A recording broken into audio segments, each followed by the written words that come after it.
السلام علیکم ورحمۃ اللہ وبرکاتہ۔ سب سے پہلی بات تو یہ پروپیگنڈا جھوٹ پر مبنی ہے کہ بنو امیہ وہ اہل بیت کے دشمن تھے۔ یہ پروپیگنڈا رافضیوں نے، سبائیوں نے تیار کیا ہے اور اہل سنت کے ذہنوں میں ڈال دیا ہے۔ آپ دیکھ لیں، آپ نے بھی کچھ نہ کچھ اثر تو لیا ہے اس پروپیگنڈے سے، اور آپ نے مان لیا ہے کہ مروان اور وہ بنو امیہ جو تھے وہ اہل بیت کے دشمن تھے۔ بھئی کیا دلیل ہے اہل بیت کے دشمن تھے؟ ہاں، سیاسی اختلاف تو ہو سکتا ہے نقطہ نظر کا، وہ تو صحابہ کرام کے مابین تھا اور اہل بیت کے مابین بھی تھا۔ عقیل بن ابی طالب سیدنا علی رضی اللہ عنہ کے اپنے بھائی ہیں، ابو طالب کے بیٹے علی ہیں اور ابو طالب کے بیٹے عقیل ہیں۔ تو عقیل رضی اللہ عنہ وہ سیدنا معاویہ رضی اللہ عنہ کے ساتھ ہے اس اختلاف میں جو علی رضی اللہ عنہ سے ہوا، تو اب کیا کہیں گے؟ اہل بیت ہی اہل بیت کے دشمن ہیں؟ تو یہ تو بات ہی سراسر جھوٹ ہے کہ اہل بیت کے دشمنوں سے روایتیں لی۔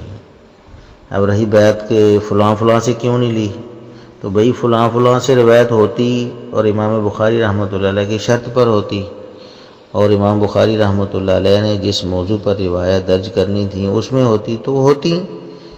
کیا علی رضی اللہ عنہ سے روایات صحیح بخاری میں نہیں ہیں؟ ہے نا؟ تو علی رضی اللہ عنہ سے روایات لے لیں تو اس کا مطلب ہے کہ وہ تو لیتے ہیں روایات۔ اب یہ شرط لگانا جی فلانے نسل میں سے، چوتھی نسل میں سے، پانچویں نسل میں سے، تیسری نسل میں سے فلانے سے روایت کیوں نہیں لی، یہ تو ویسے ہی بیوقوفی پر مبنی ہے۔ یہ بتائیں نا کہ علی رضی اللہ عنہ سے مروی کتنی احادیث ان کے اپنے ذخیروں میں موجود ہیں۔ ایک تو وہ گپیں ہیں نا جو انہوں نے خود گڑی ہیں، اور کار علیہ السلام اور فلاں، کبھی وہ ابو جعفر صادق سے اور کبھی وہ فلاں سے، کبھی فلاں سے، اور کبھی علی رضی اللہ عنہ کے بھی ذمہ لگا دی۔ باتیں ان حدیث کی جو رسول اللہ صلی اللہ علیہ وسلم سے سیدنا علی رضی اللہ عنہ نے نقل کی ہیں، وہ آپ کو اہل سنت کی کتابوں میں ملیں گی۔ ان ظالموں نے تو ویسے ہی نبی کریم صلی اللہ علیہ وسلم کو اہمیت ہی نہیں دی، ٹھیک ہے، اپنے اماموں سے منسوب کر کے جھوٹی روایتیں گھڑ لیں اور اسی کو دین بنا لیا۔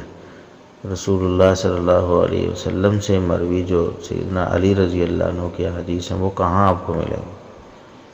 وہ آپ کو صحیح بخاری، صحیح مسلم اور باقی حدیث کی کتابوں میں جو اہل سنت کتابیں ان میں ملیں گی۔